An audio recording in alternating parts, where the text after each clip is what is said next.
ဒီကနေ့ No Brady မှာပူတင်မေမေလည်းပါဝင်ချင်ပါတယ်။ No Brady ဆိုတာကရင်သားကင်ဆာကိုတတိပြုမိစေဖို့နဲ့ရင်သားကင်ဆာခံစားနေရတဲ့သူတွေကိုလည်း encourage လုပ်တဲ့ဗရာမဝေးရနေ့ဖြစ်ပါတယ်။ လိုင်းပေါ်မှာတော့တချို့က No Brady မို့ main ကလေးတွေဗရာမိုးရင်ပို့ပြီးတော့ကြိုက်တယ်ဆိုပြီးတော့ရည်စရာမောစရာအနေနဲ့ရေးကြတာစကြတာတွေတွေ့ရပါတယ်။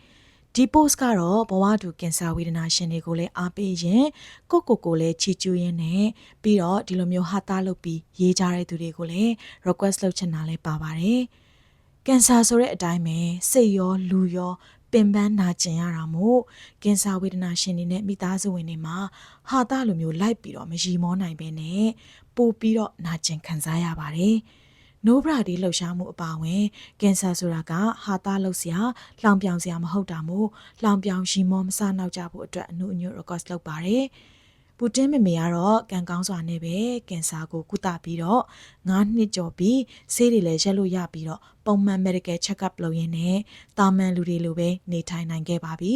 ။ဒီလိုမျိုးဖြတ်ကျော်ရတဲ့ကာလတွေမှာအသက်ရှင်ရတဲ့တရက်ချင်းစီတိုင်းကတန်ဖိုးရှိတာမို့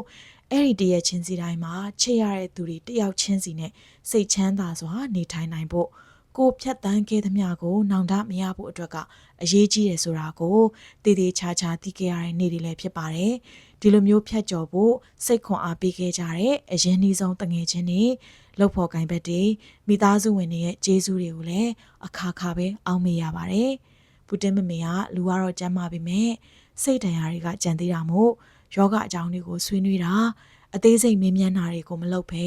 ခွန်အားပေးတဲ့ comment တွေ message တွေကိုပဲပို့ပြီးတော့မျှော်လင့်ပြရစီနော်ဘဝတူကင်ဆာသမားများအားလုံးပဲဖြတ်ကျော်အောင်မြင်နိုင်ကြပါစေရှင်။